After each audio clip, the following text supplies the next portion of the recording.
자, 김수영은 그 자기 자신에 대한 어떤 부끄러움 이런 것들도 많이 나타냈는데 이제 모더니즘 시인이면서 자기 성찰과 저항시 이 두 가지 요소가 같이 들어가요. 우리 모더니즘이라는 건 뭐냐면 보통 우리가 모더니즘 하면은 전기 모더니즘과 후기 모더니즘으로 나눠가지고 전기 모더니즘은 1930년대 이상이나 아니면은 김광균 같은 사람들이고, 김광균은 다음 주에 이제 파스토에 들어가 있으니까 그때 배울 거야. 그 다음에 후기 모더니즘 1960년대 김수영이 대표적인데, 사실 모더니즘이라는 개념이 그냥 보통 클래식이 있고 모더니즘이 있고 그 다음에 포스트 모더니즘이라는 개념이 있어.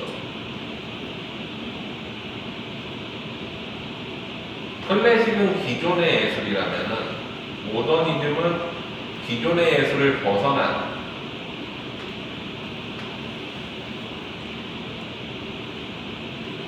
그리고 포스트 모더니즘은 아예 그 자체를 파괴해버리는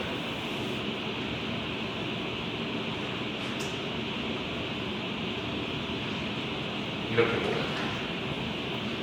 교과서에 나오는 건 클래식이랑 모더니즘까지야. 그래서 95%의 클래식을 우리는 배우고 5%의 모더니즘을 배우고 이건 안 배워. 왜? 이건 오늘날 예술인데 이렇게 생각을 하면 돼. 자, 예를 들어서 무용이라는 장르를 봐봐. 발레는 클래식이야. 현대무용은 모더니즘. 그러면 여기에서 아예 무용림을 포기한 행위예술 같은 뭔가 이상한 거를 하면 현대 예술이 되는 거고, 이거는 포스트 모더니즘이야. 모더니즘을 뛰어넘은 거. 건축으로 봐봐. 뭐 오딩 양식이나 이런 건 클래식이고, 가우디 같은 거는 모더니즘이야. 이걸 파괴한 어떤 무언가 이상한 건물인데 문도 없고 공간도 없는 막 이런 거 만드는 거야. 현대 예술이고 포스트 모더니즘. 미술도 볼까?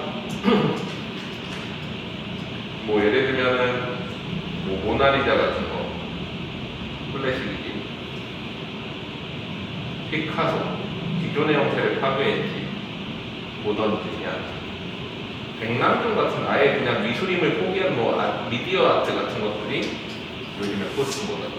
그럼 문학이라는 거는 뭐냐? 문학에서 우리가 배우는 대다수의 문학은 클래식이야. 모더니즘은 뭐냐면 문학을 파괴한 문학. 예를 들어 볼게. 이상, 띄어쓰기 안 하지. 이상한 말의 짓거리지. 뭐야? 모더니즘이야. 김광균은 사실은 모더니즘이라는 게 좀 그런데 좀 근대적인 시를 썼어. 도시적인. 그냥 모던한 분위기들에서 모더니즘을 하는데 정확히 말하면 얘는 모더니즘이라고 하기 좀 힘들어. 그냥 도시적 이미지를 쓴 거지. 세련된 이미지. 아예 그대로 그냥 모던한 거지 모더니즘이라고 하는 거고. 김수영은 우리 풀 같은 거에서 배웠잖아. 뭐 하는 얘기야? 풀과 바람 그냥 써놨는데 이거 가지고 우리가 번역해가지고 해석해가지고 이게 독재 정권이 한 번 하면 이중이다라고 하지만 그냥 시 자체에 보면 뭐만 나와? 풀과 바람만 나오지. 이런 게 모더니즘. 도대체 뭔 얘기를 하는지 알겠어. 뭐 기존의 시 형태를 파괴한 거지. 예를 들면 우리가 백선이나 윤동주 같은 시나 아니면 뭐 옛날 시대 보면 박계산 같은 시 보면은 뭐에 대해 얘기하는데 그거 결국엔 다 인간에 대해서 얘기하는 거지. 그게 보통 시야. 근데 얘는 풀 하면 정말 풀에 대해 얘기하고 있지. 그게 뭔데? 모르겠지. 근데 거기에 해석을 덧붙이는 거잖아. 이런 게 모더니즘이야. 이상시 보면 뭔 소리인지 모르겠는 이상한 시 써놨잖아. 띄어쓰기도 안 하고. 근데 어때? 해석을 덧붙이니. 그런 게 모더니즘이야. 일반적인 시의 형태를 파괴하는. 김수영은 기본적으로 일반적인 시의 형태를 파괴한 어떤 모더니즘을 대표하면서 동시에 자기 성찰과 독재와에 하는 저항시를 썼어. 1968년에 김수영이 사망하거든. 김수영은 1960년 4.19 혁명을 받고 1961년 5.16 군사독재까지를 또 받지. 박정희 정권이 들어오고 나서 유신 정권 이전에 죽었어. 근데 이제 독재에 대해서 이승만 독재나 박정희 독재에 항거하는, 그러면서 자기가 거기에 제대로 참고하지 못하는 부끄러움 같은 걸 되게 많이 쓴 시인이야. 그래서 김수영을 보면 우리가 모더니즘과 가지 요소를 이해되지? 그래서 오늘 김수영 다 돌리고 김영만까지 싹 나가면 끝난다. 됐지? 자, 구름이의 파수명부터 한번 보자. 하자. 표면에 나라고 나와. 그리고 성자 있어? 없어. 그렇지.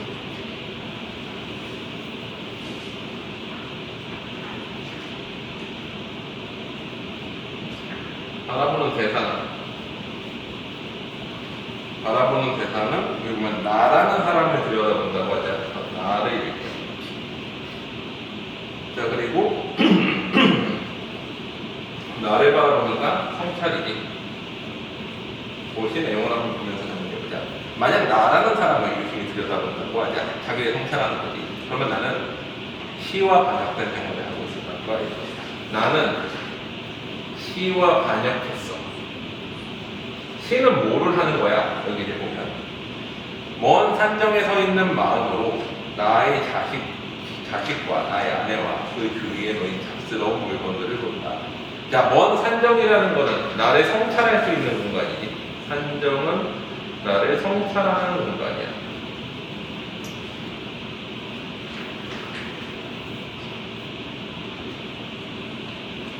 그리고 나는 이미 정해진 물체만 보기로 결심하고 정해진 물체만 모은다는 건 뭐야? 현실의 삶에 안주하는 거야. 나의 모습은 어떤 거야? 현실에 안주하고 있어. 소시민적인 삶을 살고 있는 거지. 만약에 또 어느 나의 친구가 와서 나의 꿈을 깨워주고 나의 그릇됨을 부셔주어도 좋다. 자, 꿈 그리고 그릇됨. 자, 이거는 뭐야?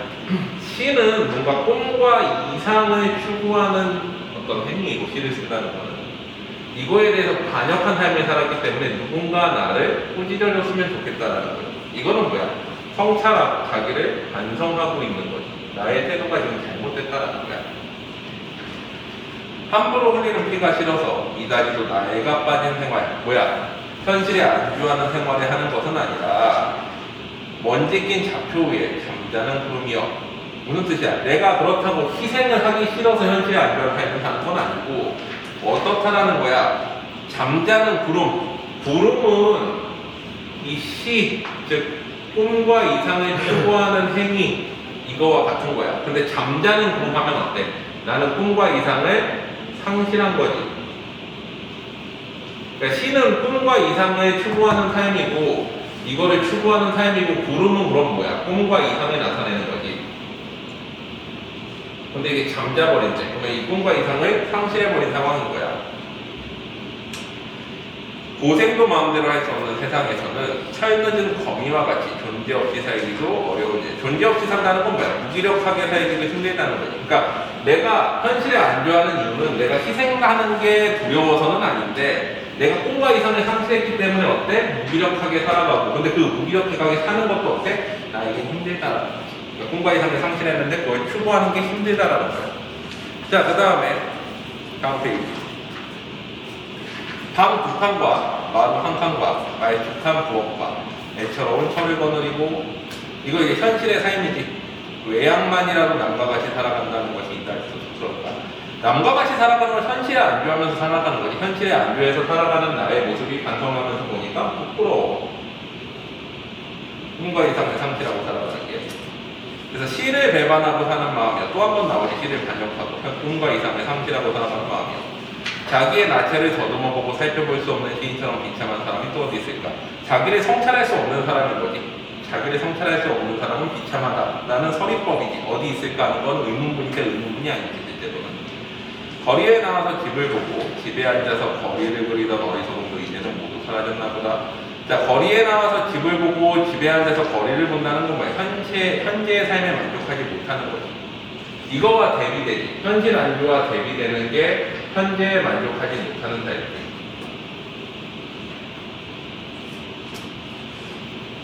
이 못하는 삶도 어때? 지금 사라졌다라는 건 현실에 안주해버렸다는 거지, 내가. 이게 공정이건 부정이건 간에. 나라간 제비와 같이. 나라간 제비와 같이 자국도 꿈도 없이. 나라간 제비와 같이 하고 나라간 제비와 같이 다시 바꿨으니까 연쇄법이야. 연쇄법에 썼지. 자국도 꿈도 없이 어디로인지 알 수 없으나 어디로 무조건 가야 할 반역의 정신. 반역의 정신은 뭐야? 이 시를 쓰는 정신. 꾸름과 이상을 추구해야 하는 정신. 반역의 정신. 자, 이러한 반역의 정신. 시를 반역한 대로 나는 지금 산정에 서 있다. 시를 반역한 대로. 산정에 있는 건 뭐야? 나를 성찰하는 공간이지. 근데 이 공간이 어때? 부정적으로 느껴져. 왜 나의 모습이 부정적이기 때문에 나를 돌아보니까 내가 안 좋은 거지. 시를 반역한 대로 이 메마른 산정에서 메마르다라고 표현했지. 부정적이라고. 오랫동안 꿈도 없이 바라보아야 할 구름. 꿈도 없이 바라보아야 할 구름이라는 건 뭐야? 구름이 움직이면 구름은 꿈과 이상을 상징하는 거지. 멈춰있는 구름에 있으니까 꿈과 이상을 상실한 거야. 그래서 그 상실한 상태에서 그 구름의 파수병. 파수병이라는 거는 뭐야? 내가 끊임없이 뭔가 극복 의지를 가지고 있는 거예요. 그걸 지키면서 파수병이라는 건 꿈과 의지를 가지고 살아가려는 노력인 거지. 그걸 지키는 사람이니까 파수병이라는 건. 그래가지고 주제는 꿈과 이상을 지키며 살겠다는 의지인 거죠.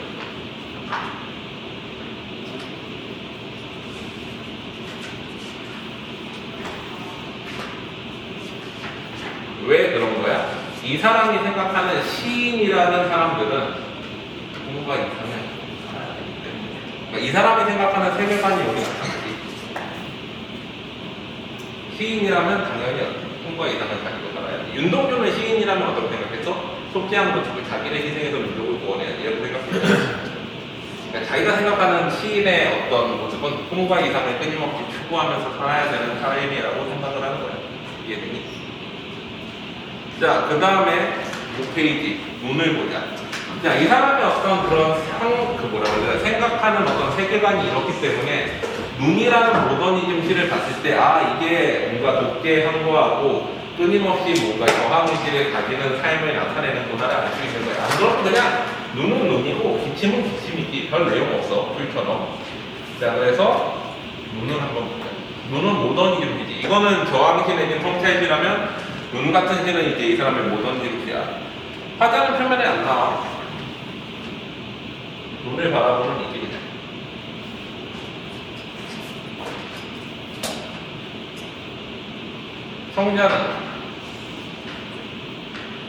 성자는 그 젊은 시인이여라고 표현을 하잖아. 근데 이거는 화자 자신일 수도 있지. 자기 자신한테 말하는 거일 수도 있어. 어쨌거나 근데 뭔가 이렇게 도노법으로 부르면 어떤 효과가 있어? 청자가 이제 있고 화자는 안 드러나면 메시지 전달 느낌이 되게 강하지. 메시지 전달 메시가 되고 바라보는 대상은 눈인데 눈은 깨끗하고 순수한 존재지.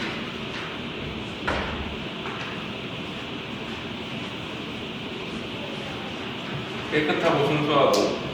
자, 그 다음에 보자. 눈은 살아있다. 떨어진 눈은 살아있다. 마당 위에 떨어진 눈은 살아있다. 뭐야? 점층법이지.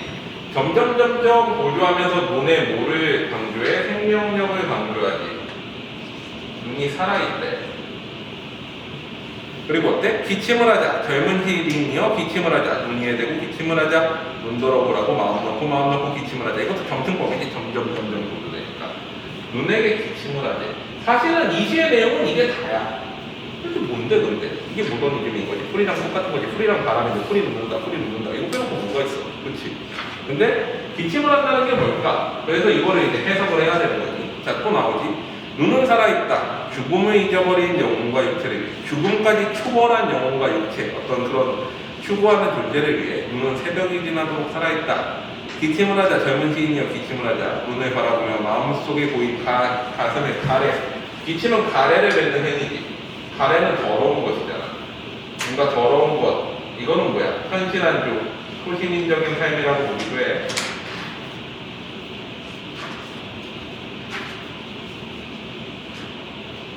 이거는 더러운 것을 뱉는 행위지.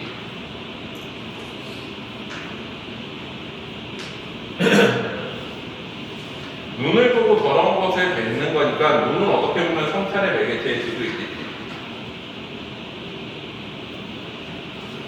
그리고 뭐뭐 하자라고 계속 청유하고 있잖아. 정서는 뭐야? 의지 같은 거라고 볼 수 있지. 왜 청유를 통해 가지고 계속 뭐뭐 하자라고 얘기를 하고 있으니까. 그러면 주제 주제는 뭐야? 어떤 깨끗하고 순수한 삶에 대한 의지라고 볼 수 있겠지.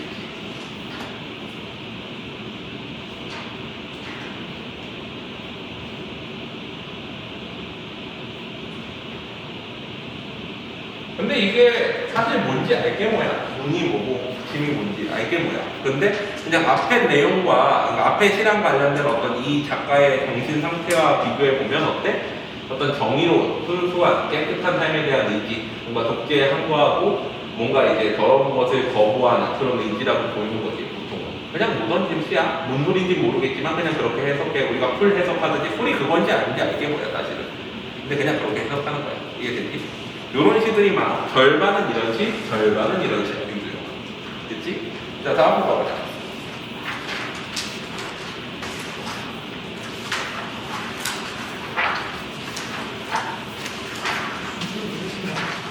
눈이 좀 대표적인 작품이라고 해.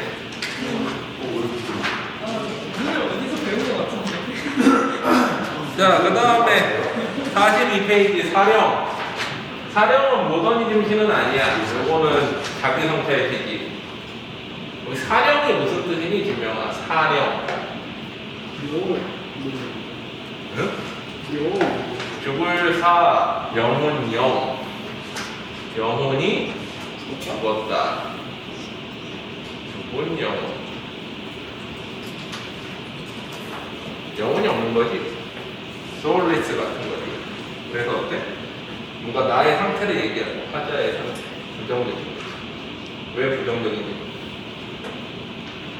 화자는 거기 보면은 나가 나오고 그대라는 청자가 나오니. 화자는 나, 청자는 그대, 것이지.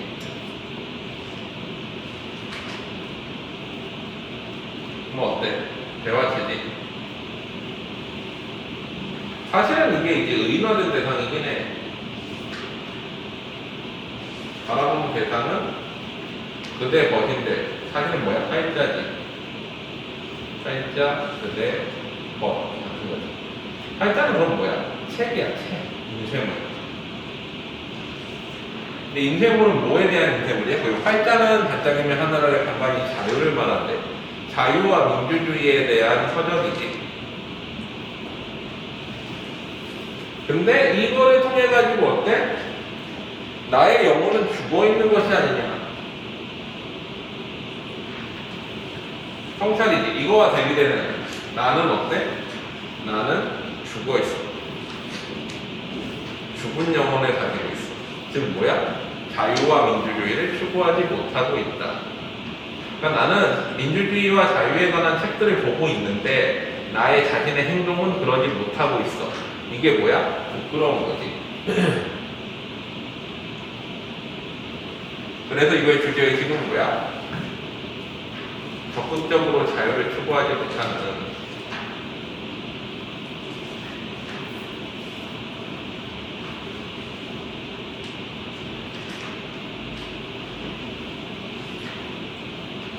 삶에 대한 부끄러움.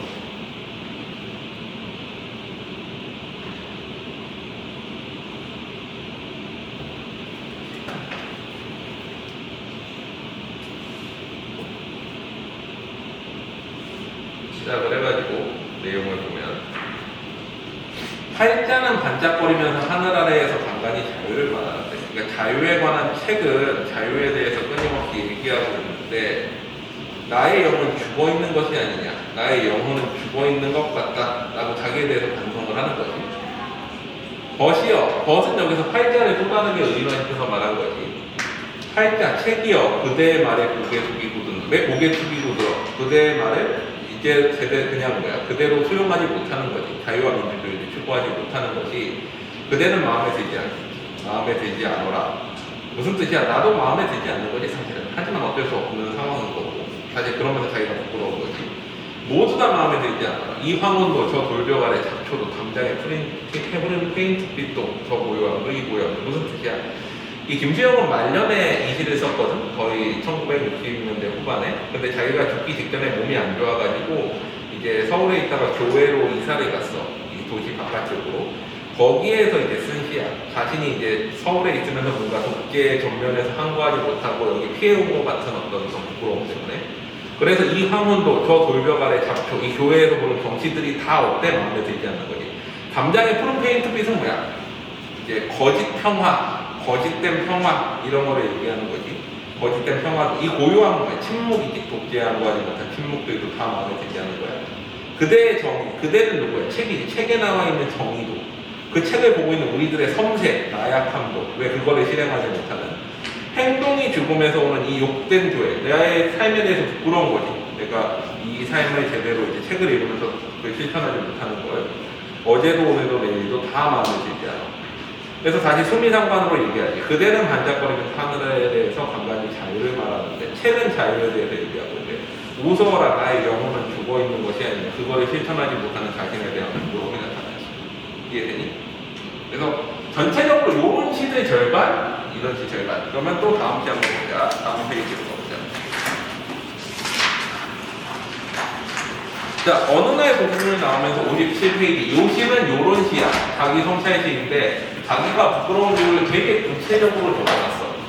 나는 어떤 사람이다. 자기를 성찰하는데 나는 강자 앞에 약하고 약자 앞에 강한 사람이다. 그래서 부끄럽다. 라고 써놓은 시야. 그래서 자, 보면은 화자는 나지. 청자는 따로 없어. 아, 있긴 해. 맨 마지막 부분에 보면은 사실 청자라기보다는 뭐라고 나오냐면은 모래야 나는 얼마만큼 작으냐. 바람아 먼지야 풀아 나는 얼마만큼 작으냐. 모래, 바람, 먼지, 풀은 사실은 청자라기보다는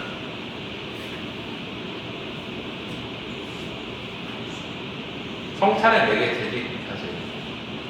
근데 그 돈호법으로 모르니까.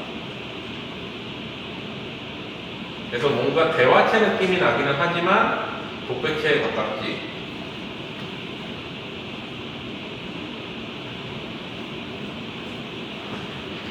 바라보는 대상은 나인데 나에 대해서 느끼는 정서는 부끄러움이야.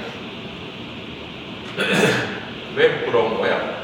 나는 사소한 일에 분개하고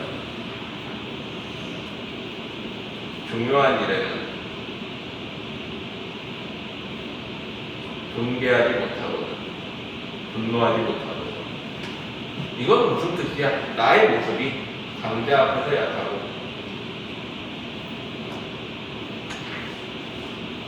약자 앞에 강하다는 거지. 물론 대다수의 사람들은 이렇게 할 수밖에 없지. 옛날에 드라마 보면 육룡의 나라의 작업이 본 시스템이라는 애 나오잖아. 걔가 그러잖아. 그거 본 적 있어. SNS 잘 보이고. 걔가 앞단으로 나오는데 이제 걔가 맨 마지막에 주인공한테 이제 그 칼싸움하다가 져가지고 이제 죽거든. 저 죽을 때 외친 말이 있어. 그럼 강자 앞에서 강하고 약자 앞에서 약하냐? 약자를 약탈하는 게 당연한 거고 강자를 약탈하는 게 이상한 거지. 이렇게 얘기를 하는데 사실 세상 이치는 그럴 수 있지. 하지만 우리는 이걸 부끄러워하잖아. 이런 삶은 이제 제대로 된 삶이 아니라고 생각을 하지. 그래서 사실 이 사람도 그래서 이제 부끄러운 거지. 모든 사람이 대다수가 이렇게 살긴 하지만 나는 이 삶이 너무 부끄럽다는 거예요. 그래서 자기의 그런 구체적인 사례들을 쭉 열거하면서 자신의 삶에 대해서 부끄러워하는 거지. 이 중요한 일이라는 거는 뭔가 권력의 부패에 저항하는 일이고 사소한 일은 되게 작은 구조이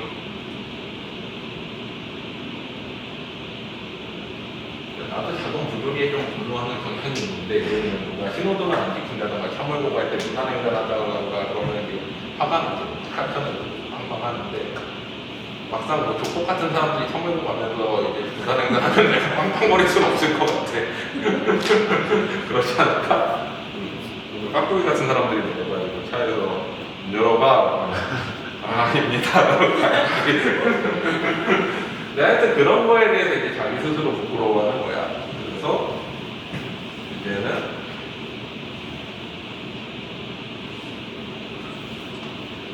부조리한 권력에 항거하지 못하고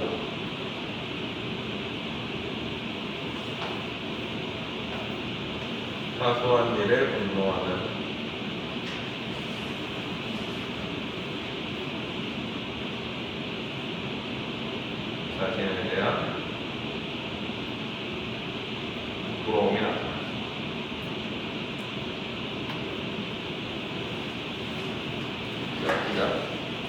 왜 나는 조그만 일에 분비하는가? 고공을 나오면서 옛날 궁전인데 뭔가 권력을 상징하지. 권력을 나오면서 저 왕공 대신에 왕공의 음탕 대신에 무슨 뜻이야? 왕공 권력을 의미하지. 왕공의 음탕함은 뭐야? 권력의 부조리함 대신에 그 권력에 분노하지 못하고 50원짜리 갈비가 기름덩어리만 나왔다고 분비하고 뭐 이런 거지. 내가 음식점 갔는데 뭘 시켰는데 아, 왜 이렇게 이상하게 되지? 그러면서 이제 별점 테러를 하고 뭐 이런 거지. 옹졸하게 분비하고 설렁탕집 돼지 같은 주인한테 욕을 하고 옹졸하게 욕을 하고 이런 거는 화내지 않네. 근데 뭐를 화내줬네? 한번 정정당당하게 붙잡혀간 소설가를 위하여, 즉 독재 정권의 항거에서 붙잡혀갔던 소설가를 위해서 뭔가 화내지 못하고 언론의 자유를 요구하고 월남 파병에 반대하는. 당시에는 이제 지식인들이라면 당연히 베트남전 파병에 반대를 해야 된다고 생각을 했어. 물론 우리나라가 잘 살게 된 배경 중에 하나는 베트남전 참전도 있지. 그래서 미국 먼저 받아서 이만큼 당기게 되고 이라크전에 참전한 이유도 왜 그래? 서부 사태 사오죠. 사실은 우리가 남을 침략한 만큼 우리 삶이 나아지지. 어쩔 수 없이 그 서양 애들도 지금 잘 사는 이유가 남을 그만큼 많이 조상들이 침략해줬으니까 지금 이제 깜빵거리면서 사는 거잖아. 물론 우리가 양심적으로 생각하면 그러면 안 되는데 실리적으로 생각하면 어쩔 수 없지. 하여튼 그래서 이 당시에는 그걸 반대하는 게 지식인으로서의 당연한 의무라고 생각했던 거야. 자유를 이행하지 못하고 20원을 받으러 3번씩 4번씩 찾아오는 야경꾼들. 야경꾼들은 당시에 이제 경찰 치안력이 좋지 못해가지고 사설로 고용한 이제 야간 경비원 같은 아파트 경비원들이 이제 자기 월급을 집집마다 진짜 직접 받으러 간다고 생각하면 돼. 근데 경비도 이렇게 비싸요? 이러면서 거기에다 화내고 있는 거지, 이 사람은. 그래서 어때? 사소한 일에만 화내네. 또 다음으로 가보자. 옹졸한 나의 전통은 유구하고 이제 내 앞에 정서로 가는 거였다. 정서라는 건 뭐냐면 이런 거야. 들어봐. 현서가 평상시에 이제 잘 웃어. 그러면 그거는 그냥 감정인 거지. 그냥 잘 웃으면 그게 감정인 거야. 근데 항상 잘 웃어. 그건 뭐야? 그건 정서인 거지. 이해돼? 누군가 화가 많아. 근데 화를 한 번 내면 감정인 거지. 근데 그걸 항상 화를 내면 뭐야? 정서인 거지. 이해돼? 그러면 여기서 나의 옹졸함은 뭐가 됐어? 감정이 아니라 정서가 됐어. 습관이 된 거야. 그래서 나의 이런 옹졸함 때문에 이런 일이 있었다는 거지. 부산의 포로수용소의 제14 야전병원 6.25 때겠지. 6.25 때 정보원들이 너스들, 간호사들과 스펀지를 만들고 거지를 개키고 있는 나를 포로경찰이 되지 않는다고 남자가 뭐 이런 일을 하느냐고 놀린 일이 있었다. 너스들 옆에서. 무슨 뜻이야? 나는 평상시에 항상 사소한 일만 해왔어. 그리고 중요한 일을 하지 못해왔다라는 거지. 지금도 내가 반항하고 있는 것은 왜 안 열려? 쭉 밀어. 아직 1시 전이라 내가 반항하고 있는 것은 이 스폰지 만들기와 거지 덮고 있는 사소한 일과 조금도 다름이 없다. 개의 울음소리를 듣고 그 비명해지고 머리 위에 피도 한 마를 내놓으면 투정해지고 떨어지는 은행나무 잎을 밟고 가도 가지막 가는 것처럼 나는 어때? 되게 무기력하고 그리고 왜소하고 옹졸하지. 그래서 자기를 이렇게 점층법으로 어때? 자신에 대한 부끄러움을 표현한 거지. 별 볼 일 없다라고. 아무래도 나는 비켜서 있다. 절정 위에는 서 있지 못하고, 절정은 뭐야? 독재에 항거하는 절정 위에 서 있지 못하고 앞만해도 조금 좀 옆으로 비켜서 있다. 그리고 조금 좀 옆으로 서 있는 것이 조금 좀 비겁한 것이라는 걸 알고 있다. 내 자신이 비겁하다는 걸 내 스스로 안다는 거야. 되게 구체적으로 자기를 성찰하지. 내가 저 독재에 항거하지 못하고 이렇게 이제 약간 벗어나 있는, 예를 들면 교회로 벗어나 있는 이런 게 내가 비겁하다라는 걸 스스로 알고 있다라고 얘기하는 거야.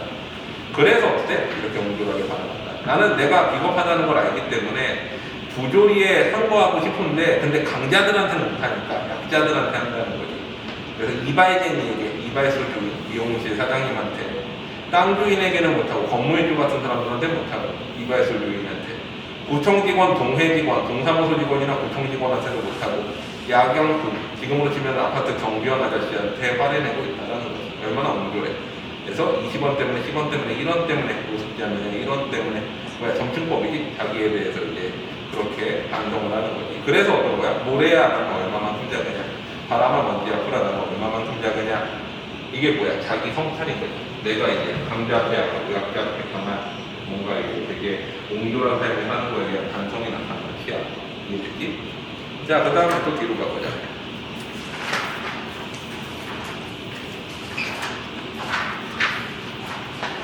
하박가에서 페이지 76페이지. 이건 뭐든 이렇게 뭔 소리 하는지 모르겠는 시거든.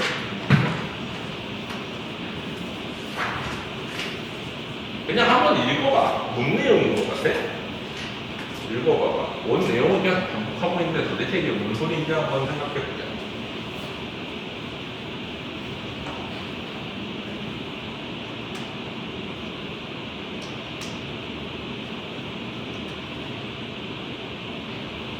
김명아, 무슨 내용이야? 물론 옆에 주제가 나오지. 뭐 사랑을 얻기 위한 의지래. 도대체 이게 뭔데? 도연아, 무슨 내용이야?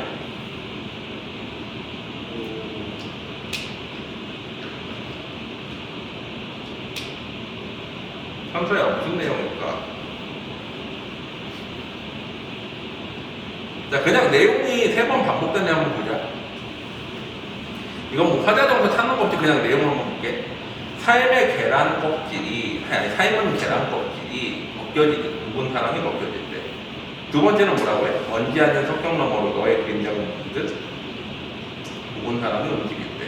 또, 새벽에 준 조로, 물조리개지, 물조리개 물이 대낮이 지나던 말에 넣고 젖어있듯이 묵은 사랑이 뉘우치는 마음에 넘어가네. 지금 뭔가 사랑 이야기를 하고 있는 것 같지. 묵은 사랑이라는 건 오래된 사랑이잖아. 오래된 사랑이 벗겨진다는 건 뭐 사랑이 변화가 있는 거고, 움직이는 거 역시 변화가 있는 거고. 그 다음에 어때?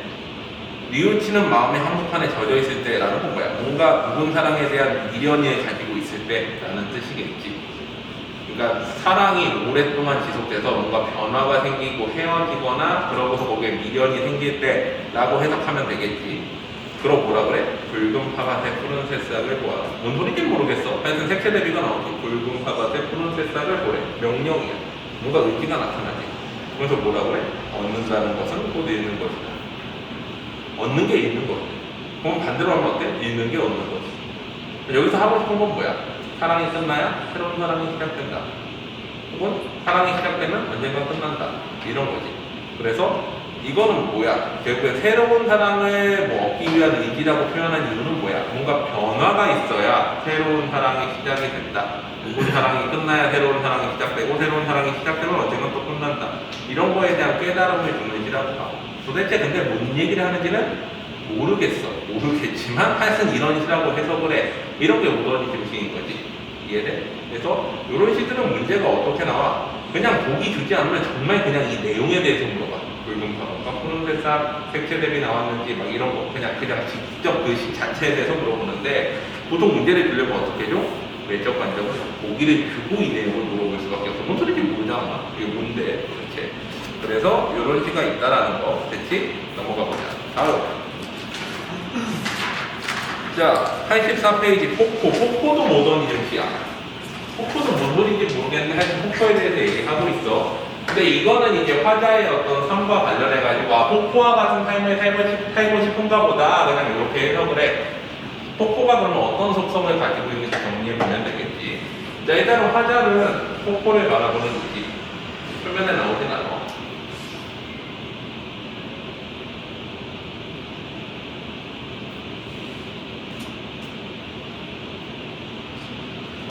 성자는 따로 없지. 이미지 상황에서 있어요.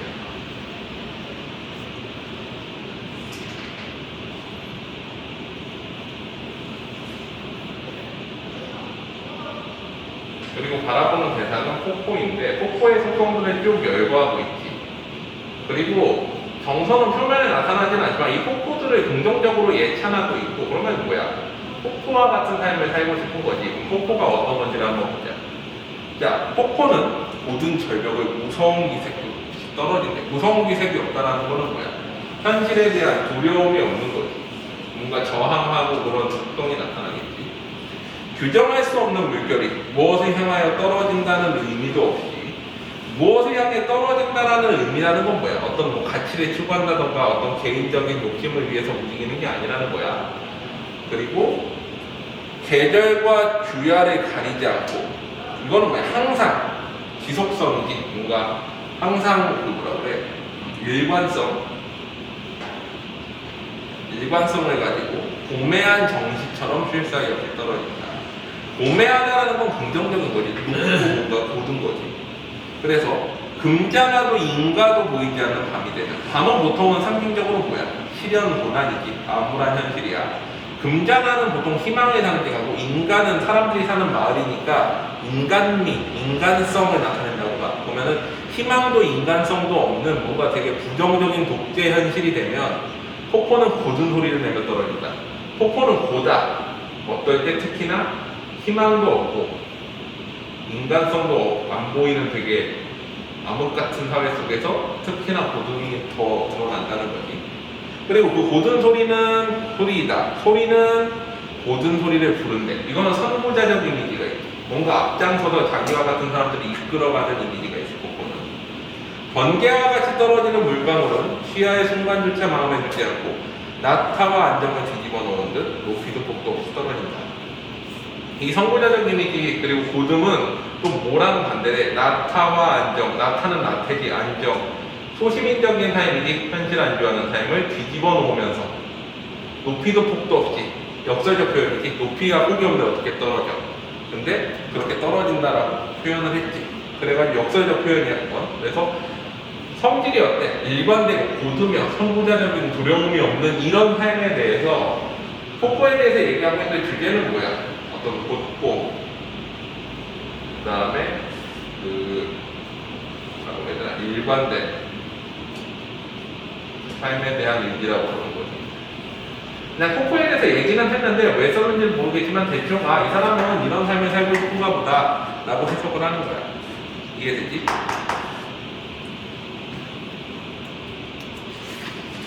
마치 이제 백석은 갈매나무와 같은 삶을 생각하면서 갈매나무를 생각한다라고 그러잖아. 이 사람은 어때? 폭포를 생각하면 폭포와 같은 삶을 생각하겠지. 자, 그 다음에 또 뒤로 가보자. 자, 페이지 97페이지. 자, 이거 그냥 한번 읽어보자. 봐봐. 무슨 내용이야? 그냥 읽으면 주제가 보여.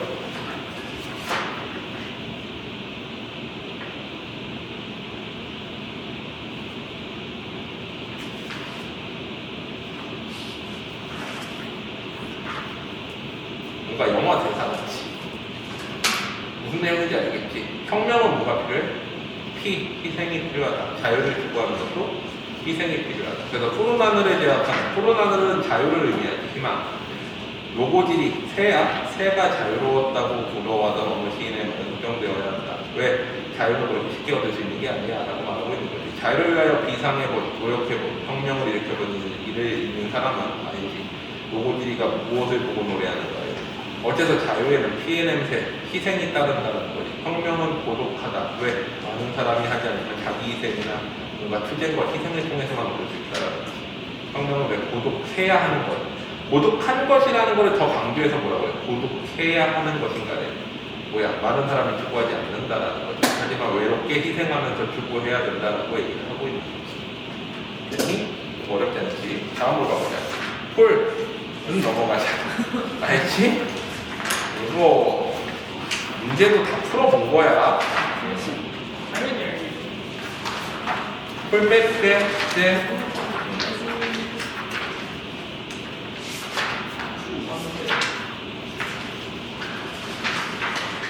자, 그 다음에 뭐 남았냐? 하루살이 115페이지. 자, 이것도 성찰이야. 뭐를 보면서 성찰해? 하루살이를 보면서 성찰해. 내가 하루살이보다 못한 것 같아. 라고 얘기를 하고 있는 거야. 그 화자는 나인데, 난 하루살이를 관찰하고 있지.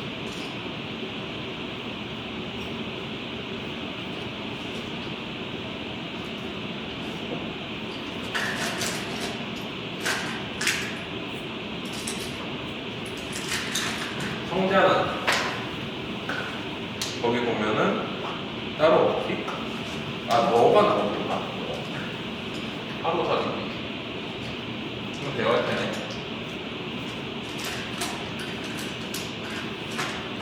바라보는 대상도 하루살이네.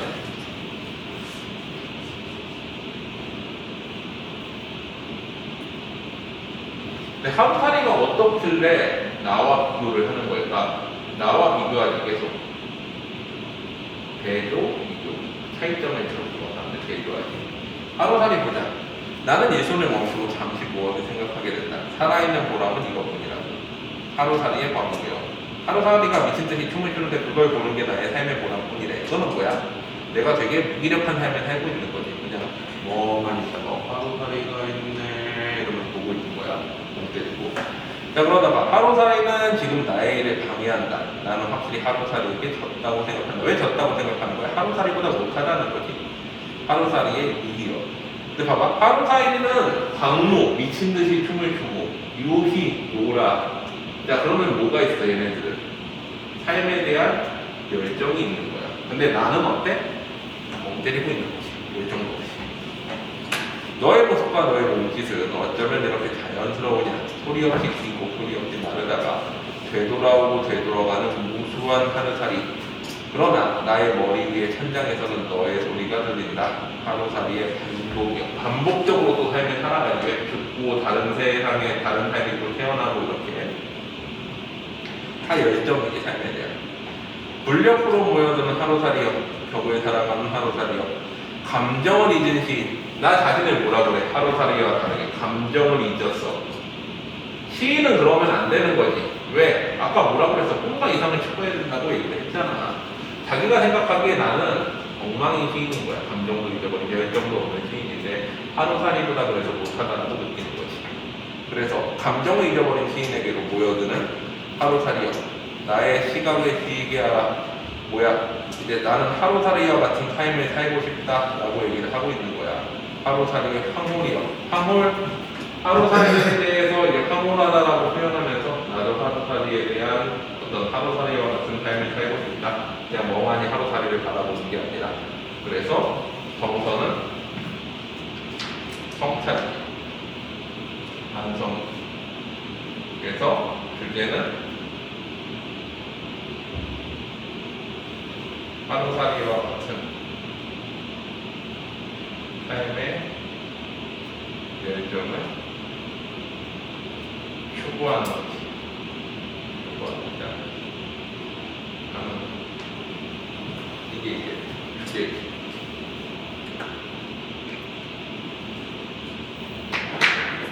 됐니? 자, 그래서 여기까지가 배웠지. 자, 봐봐. 120페이지 내 마음 아시지? 자, 김영란은 사실 시를 잘 쓰냐? 김영란은 유명한 거 딱 몇 가지 있어. 이거. 저 배운 거 같은데. 이거 배웠어? 네. 너무 언제? 학교에서 했었어요. 저 너무 소리해서. 학교에서 했었으면 내가 가르쳤겠지. 야, 이거 빼놓고 김영란은 사실 이제 일제강점기 시인인데 사실 뭐 요즘 식으로 치면은 뭐 되게 박재산이나 이런 사람들이 못 써. 이거는 초창기 시인이니까 우리나라 시가 이렇게 발달하기 전 사람이란 말이야. 그래서 사실 보면은 그냥 주제의식이 표면에 노출돼. 시 자체가. 그거 시가 아니잖아. 그냥 하고 싶은 말 그대로 써놓은 그게 일기장이 시야? 근데 일기장 같은 시를 되게 많이 썼고 그 당시엔 그래도 그게 먹혔어. 왜? 우리나라 시가 그렇게 발전한 시기가 아니었기 때문에. 그래서 요 시도 그래. 야, 이거는 그냥 주제의식 딱 나오지. 제목만 봐봐. 내 마음 아시리. 뭐겠어? 내 마음 아시리가 있을 것에 대한 간절한 그리움. 내 마음에 안아줄 임에 대한 그리움 같은 시겠지. 주제가 그거야. 그냥 내용 보면 나와. 자, 봐봐. 내 마음을 아시리. 내 혼자 마음 나의 같이 나와 같이 아시리. 그래도 어디나 계실 것이면 내 마음에 때때로 어리우는 티끌과 속임없는 눈물에 감곡한 방울과 푸른밤 보이는 맨 이슬 같은 보람을 보낸 듯 감추었던 에어드리기. 어려운 거 있어. 참. 그냥 내 마음을 다 퍼서 드리겠다. 티끌은 뭐야? 나의 어떤 고민이나 이런 것. 그 다음에 뭐야? 눈물은 뭐 나의 어떤 순수함, 진실 이런 것까지 다 드리겠다라고 얘기를 하고 있는 거잖아. 특별한 내용 없지? 아, 그립다. 이거 봐.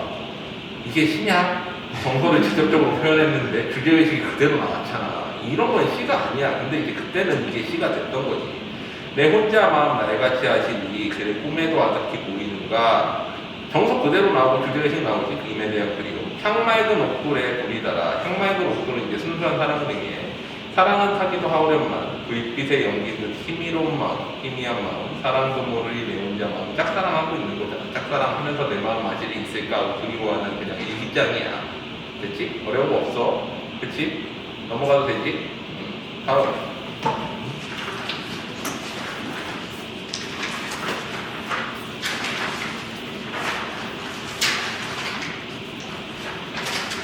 자, 논문에 실려가면 133페이지. 자, 화자는 누구야?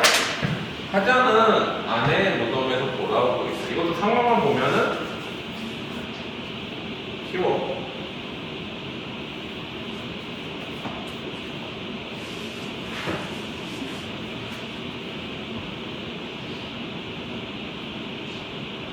성자는 따로 없지.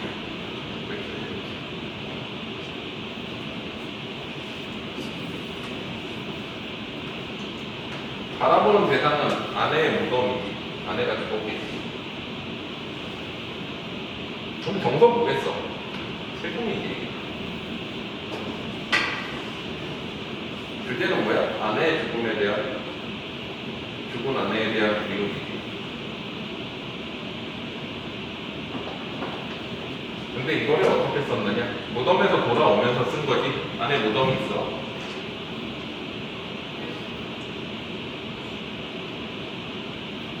안에 무덤에서 이제 서울까지 천리야. 중간에 배도 타고 그러면서 왔어. 근데 갔다가 다시 이제 돌아가는 길에 70리쯤 와가지고 이제 안에 무덤을 돌아보면서 느끼는 걸 쓴 거야. 여기서 보면 눈물에 실려가면 산길로 70리 돌아보니 찬바람 무덤에 몰리네.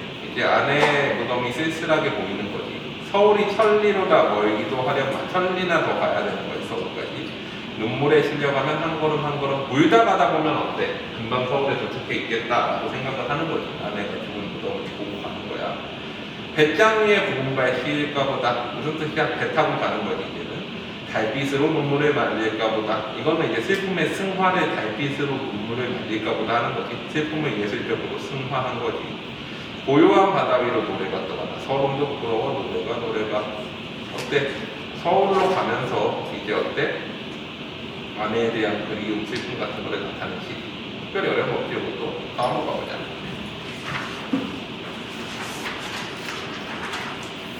자, 138페이지 도구의 착오. 요거는 김영광 시 중에 좀 많이 나오는 시야. 요거는 이제 일제에 대한 저항시이기 때문에.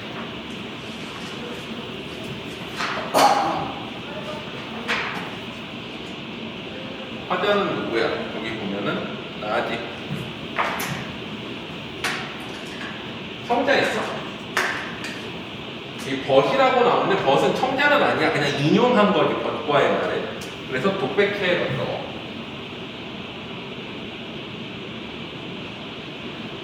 바라보는 대상은 독인데 독은 저항 의지지.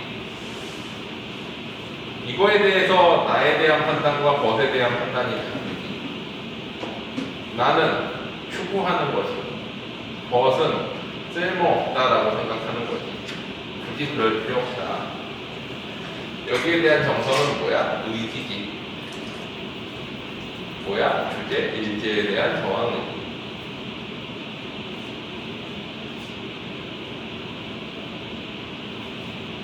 우리 독 가지고 있는 동물들은 독을 주도적으로 사용해가지고 상대한테 독을 이제 깨물거내가지고 독을 주입해서 상대를 제압하는 동물이 있는가 하면 보고같이 독을 몸속에 가지고 있어가지고 이제 먹히면은 상대를 죽이는 동물이 있잖아.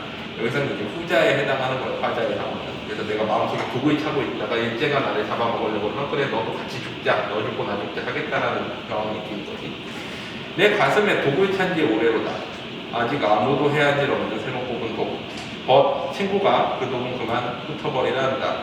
무슨 뜻이야 친구가? 야 그렇게 살아서 뭐하냐, 그렇게 살지 마 라고 했더니 나는 그 독이 선뜻 벗도해야지 모른다고 위협하고 친구한테 위협을 하는 거지. 너 죽고 나 죽고 할래? 라고 하는 거야.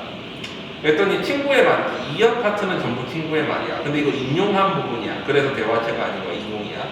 도관 차고 살아도 머지않아 너나 마주 가버리는 억만 세대가 그 뒤로 잠잠 굴러가고 나중에 땅덩어리 모지라져 모래알이 될 것이며 허무한데 도굴차는 무엇하는 거고 무엇하느냐? 고! 어때? 인용이지.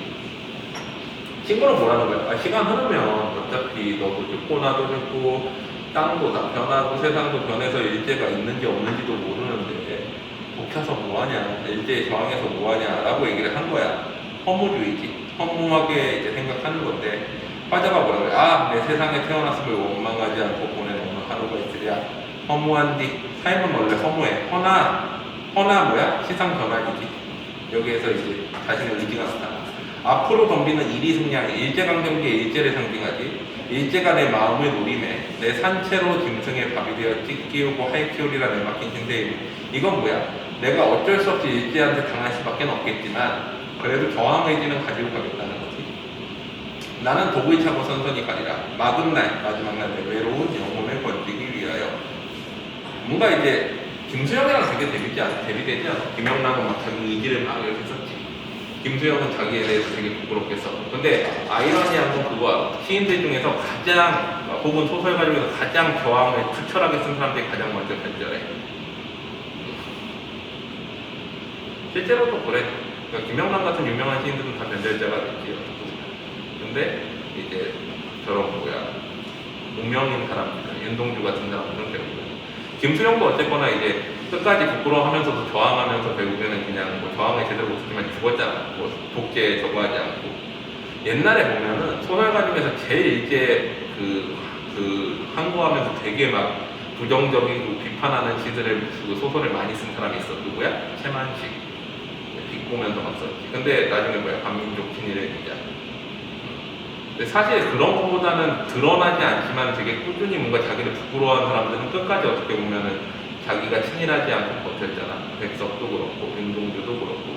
그러니까 사람은 그런 것 같아. 뭔가 자기가 되게 부끄러워할수록 그 사람이 오히려 더 정직한 사람이지. 이 사람이 이렇게 썼지만 사실 얼마나 또 그렇게 했겠어. 그래서 어떤 그런 태도들이 어떻게 보면 되게 반대되게 나타나는 것 같아. 또 보자. 다음으로 가보자.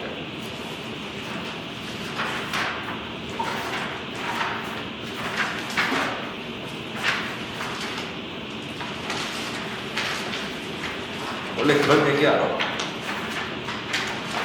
사기꾼은 제일 사기꾼 같지 않은 사람이 사기꾼이야. 그래서 나는 사기치지 않아요 라고 하는 사람들이 제일 위험한 사람이야.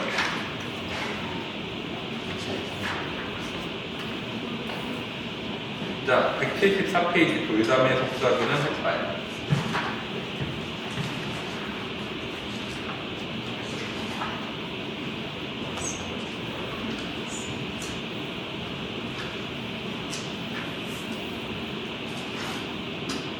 자, 요거는 중학교 때 많이 실리는 시야. 중학교 되게 기본적인 율격과 어떤 운율 심상을 나타내는 시거든. 수사법이라. 그냥 이거의 주제는 그냥 밝고 순수한 세계에 대한 동경, 어떤 정치에 대한 예찬 이런 거야. 특별한 내용은 없는데 그냥 간단히 한번 보자.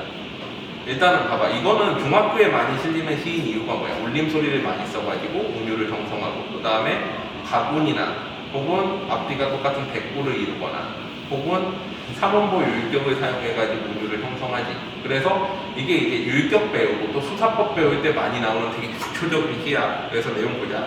돌담의 속삭이는 햇발같이 지급법이면 가군이지 가치가 계속 반복되니까 돌 아래 웃음 짓는 샘물같이 그러면서 뭐야? 속삭이는 햇발 웃음 짓는 샘물 의인법이지. 그러면서 지급법이기도 하지. 내 마음 고요히 고운 분길이에 오늘 하늘은 뭐야? 뭔가 이상, 꿈 이런 거를 물어보고 있다. 또 새악 시골에 떠오르는 부끄러움과 지급법이 시의 가슴은 뭐야? 어떤 순수한 마음이지. 살포시 젖는 물결같이 살포시 젖는 촉각적인 의지. 여기 이제 지급법이고 보드라 에메랄드 얇게 흐르는 실비당 하늘을 바라보고 싶다. 그래서 이거는 어떤 순수한 세계를 동경하는 화자의 마음이 나타나는 되게 간단한 시인데 보통 중학교 때 율격 배울 때 써. 자, 그 다음에 175는 제일 유명한 시, 김영란의 시 중에 제일 유명한 모란이 피기까지 화자는 나 성자는 따로 없고 바람은 대상은 모란인데 자 모란은 이제 화자가 바라보는 어떤 봄 전체이면서 그러면서 한 해이기도 하죠. 무슨 뜻이야? 그만큼 모란은 화자의 보람이면서 중요한 거지, 소중한 거지. 그 정서는 기다리고 기뻐하다가 낙파하면 슬퍼하고 다시 기다리고 이거의 반복이지. 개화하고 낙파하고 이렇게. 그래서 주제는 뭐야? 모란에 대한 기다림이지.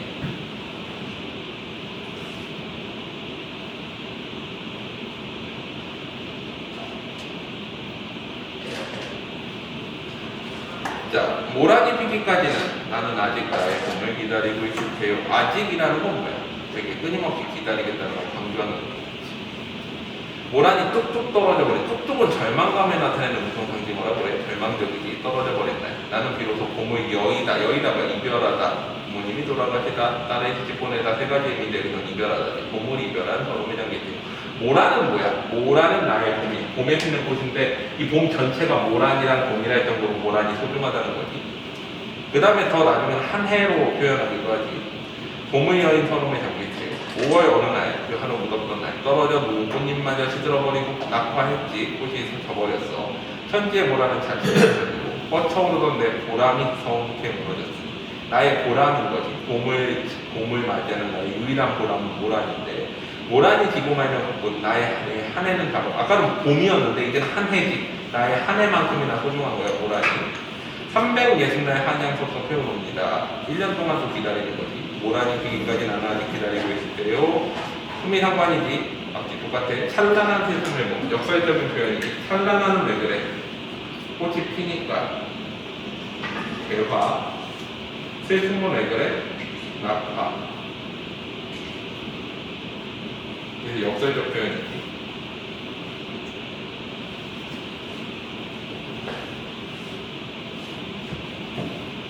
됐니? 이건 찬란한 슬픔의 몸으로 되게 유명한 시지. 자, 다음으로 또 가자.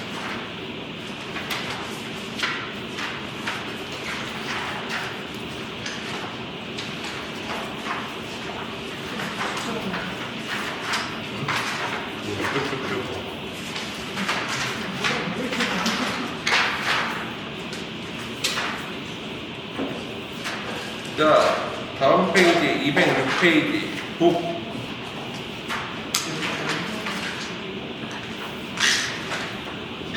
자, 이것도 별 내용 없어. 그냥 인생과 예술에 대해서 얘기한 시인데 한번 일단 읽어볼까. 자네는 소리하게 무슨 소리야? 판소리를 하라는 거지. 내가 북을 잡지. 자네가 노래하면 내가 북으로 장단에 맞추겠다. 206페이지. 진양조, 중머리, 중중머리, 옆머리, 자진머리, 휘머리 다 느린 장단부터 해서 제일 빠른 장단이 휘머리지. 이거 음악 시간에 배우지 않아? 진양조, 중머리, 중중머리, 옆머리, 자진머리, 휘머리 이렇게 숨결이 꼭 맞아서만 이룬 일이라 인생에서 흔치 않은 어려운 일, 시원한 일. 무슨 뜻이야? 이렇게 장단에 맞추는 거는 인생에서 흔치 않은 일이고 어려운 일, 시원한 일, 예술적인 승화로 나타내는 거지. 이게 예술이면 어려운 일이다. 소리를 떠나서야 북은 오직 가죽일 뿐. 그러니까 소리가 있어야 북의 의미가 있고, 헛때리면 만가비로 홈에 고쳐질 밖에. 무슨 뜻이야? 만가비는 되게 유명한 명창인데 그 북을 제대로 찾지 않으면 그 만가비도 어떤 노래를 제대로 창을 할 수가 없다라는 거지. 그래서 장단에 친다는 말이 모자라고. 장단은 치는 게 아니라 북소리를 맞추는 게 아니라 연창을 살리는 반주쯤보다도 더 진하고 그거보다도 더 중요한 것이고 오히려 뭐야? 컨덕터, 지휘자에 가깝다라는 거야. 한 소리를 할 때 북은 그냥 반주해 주는 것도 아니고 지휘자에 가깝게 중요한 역할이라는 거야. 떠받고 명고는 서받는 명고인데 장가락은 홍이요 이도. 이게 떠받드는 명고수인데, 그러니까 북을 잘 치는 사람인데 나머지 자잘한 건 잊어버리시오. 떡궁 동궁정에 동궁정의 움직임 속에 정적임이 있다는 거지. 움직임 속에 정적이 있는 소리 속에 고요가 있어. 소란 속에 고요가 있어. 이거 역설적 표현이지. 소란 속에 고요가 있어. 인생은 가해같이 익어가고 예술의 이제 성수고의 가해같이 익어간다라고 표현하지. 자네 소리 악연의 보이치지 숨이 상관이. 그래서 이거는 어떤 예술에 대해서 독치는 어떤 한 소리의 고수에 대해서 예술적으로 자기 감상을 쓴 시야. 이거 좀 특별한 건 없지.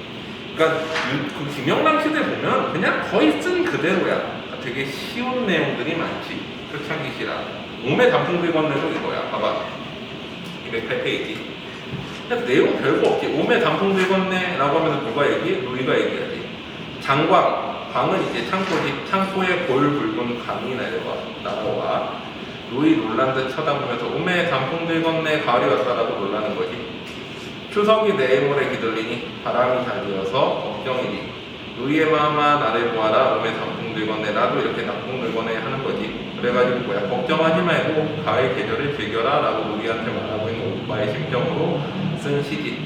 그래서 이거 특별한 내용은 없어. 그냥 그 내용 그대로 정리하면 되고. 자 209페이지 좀 봐봐. 5월도 마찬가지야. 5월도 뭐야 그냥 봄에 대한 풍경을 노래한 시야. 자, 들기는 마을에 들어서자 붉어지고 마을은 골목은 마을 골목은 들로 내려서다 푸르러졌다. 무슨 뜻이야? 그러니까 마을이 있으면 마을 길은 어때? 황토길이니까 들길은 푸르다가 여기로 가면은 중간에 붉어졌다가 다시 푸른 길로 가는 거지 풀이잖아. 그래서 이렇게 바뀌는 거야. 바람은 넘실 천이랑 만이랑 밭을 위한 이랑은 이제 고랑이랑에서 밭에 이제 새는 단위니까 이랑이랑 햇볕이 갈라지고 자 밭이 이렇게 있으면은 이 들어간 부분이 고랑 튀어나온 부분이 이랑이고 이랑에다가 뭐를 심어? 곡식을 심으니까 여기에 바람이 불면은 이 이랑이랑 갈라지면서 이렇게 곡식이 바람에 흩날리는 거지. 보리도 허리통이 부끄럽게 드러났다. 보리싹이 이제 피는 모습이지. 꾀꼬리는 여태 혼자 날아볼 줄 모르나니 암컷이라 쫓길뿐 순놈이라 쫓을뿐 암수가 항상 같이 날아다니는 게 꾀꼬리네. 그래서 이렇게 표현한 거야. 황금 빛난 길이 어지러울 뿐 얇은 단장하고 아양에 가득 차있는 삼봉우리 산을 의인화했지. 삼봉우리가 단장을 하고 차있더래. 동민이가 꽃이 폈겠지. 오늘 밤 너는 어디로 가버리려? 밤이 되면 어두워지니까 안 보이는 거지. 그래서 이것도 뭐야? 그냥 정치에 대해서 좀 묘사를 하는 거지. 그러니까 우리가 일반적으로 오늘날 생각하는 시랑 달라. 그냥 쭉 자기 일기장처럼 써놓은 건데 이게 옛날에는 시가 됐던 거야. 지금은 이렇게 쓰면 어떻게 되겠어? 택도 없이 등장하겠냐 이렇게 하면. 그래서 넘어가 보자.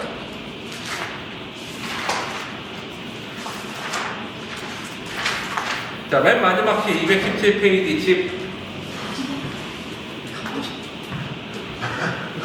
집을 갖고 있나? 거기 나오는 집은 좀 옛날 집인데 하다가 버린 집이요. 시골집. 저 일본 가면 집 가질 수 있어. 100원에 팔더라. 일본에 빈집이 하도 많아가지고 일본에는 집 막 100엔 1000원에 팔잖아. 진짜. 무료로 사서 살아도 되고. 근데 되게 시골이야. 막 마을에 사람도 몇 명 없고 할머니 할아버지만 있고. 그래도 주는 게. 일본에는 지금 그 빈집 많은 게 문제지. 그 도쿄 쪽은 그래도 계속 올라가는데 나머지는 그냥 우리나라도 그렇게 될 수도 있어. 지금도 시골 가면 빈집 많아. 가서 하나 찾게 10년간 주거하고 집주인이 거기에 대해서 뭐라고 항의 안 하면 너한테 거주권이 생겨. 무단점거했다가 이제 이 거주권을 인정받는 거지. 10년만 버티면 돼. 10년만. 때리고 맞아. 10년간 버티는 거. 자, 화자는 나이고, 그 다음에 청자는 거기 보면 리라고 나오잖아. 리인데 이거는 새야, 새. 날아다니는 새. 그래가지고 내 집이 아니라 네 집이라고 그러지. 새들 집이라고 보는 거야. 왜 그래? 내 그 살아온 삶의 집에 대해서 이제 뭔가 상실감 같은 것도 나타나고 새들이나 사는 내가 이제 버려진 집, 과거에 살던 집에 어떤 새들이나 살고 있는 모습을 표현한 거지. 바라보는 대상은 집인데 처음에는 계속 뭐라고 해요? 내 집이 아니라 네 집이래. 세대 집이라고 표현을 하지. 그러다가 나중에는 아니야 내 집이야 라고 얘기를 해. 그래서 이제 자기 이제 사람 삶에 대해서 집을 얘기하고 있지만 사실 정서는 뭐야? 자신의 삶을 성찰하고 쓸쓸함을 느끼는 그 주제는 뭐야? 자신의 삶에 대한 성찰과 쓸쓸함. 그래서 어때? 그냥 이게 집 보고서 집 얘기하고 있는 게 아니라 아, 내 삶이 이렇게 쓸쓸했어 라고 얘기를 하고 있는 거야. 내 집이 아니라 네 집이라, 세대 집이라는 거지. 날마다 날르다가 얼른 돌아오라. 이것 중에서 세라는 거가 있을지 날아갔다가 다시 돌아와라 라고 얘기를 하고 있는 거야. 그래서 대화체로 얘기를 하고 이제 세한테 말해보는 식으로 처만 안 가니 니들의 가여운 속삭임을 지음터라. 그러니까 처만 안 가는 니네 이제 잘 지내고 있잖니 이런 뜻이지. 내 집이 아니라 네 집이라. 아베 반뒤 먼 날. 이거 무슨 지 아버지 돌아가시고 오랜 시간이 흘렀다는 거지. 이 집을 그만큼 비워뒀다는 거야. 아들 손자 잠독게 우리 문틈 사이 니는 몇 대째 서로 그러면 몇 대째 동안 새가 같이 살아왔다는 거지 그 집에서. 자, 그 다음에 또 뒤로 가보자. 내 집이 아니라 네 집이라. 하늘에 날던 은행잎이 좁은 마루 속에 품인 듯 안겨든다. 자고로 맑은 바람이 거기서 살았대. 그래서 집에 대해서 이제 맑은 바람이 살았다라고 얘기를 하고, 그러면서 오! 내 집이라. 갑자기 이제 지 집이래. 새를 쫓아내려고 그러는지 자기 집이라고 느껴. 열해요 20해를 앉았다 누웠다 했군. 문 밖에 바쁜 손이 질잘못 들어가야 찾아와. 무슨 뜻이야? 10해나 20해 앉았다 누웠다 했던 집인데 문 밖에 바쁜 손님이나 질잘못 들어서 찾아오는 사람이 거의 없는 고독함이 나타나지. 이 집이 약간 버려진 느낌이지. 솔때 살려면서도 저렇을 난간, 흔히 나를 안고 한가하다. 이제 고독한 모습이 나타나. 한두 쪽 심구름도 사라지는지 한두 저질러 놓은 부끄러운 짓은 지난 날의 삶을 성찰하고 파란 하늘처럼 가슴거리하다. 이거는 뭐야? 지금까지 살아온 삶을 돌아보면서 어떤 고독한 삶, 집에서 있는 고독한 삶을 얘기하는 거지. 그래서 이거 자기네 삶에 대한 쓸쓸함이 문제야. 흔히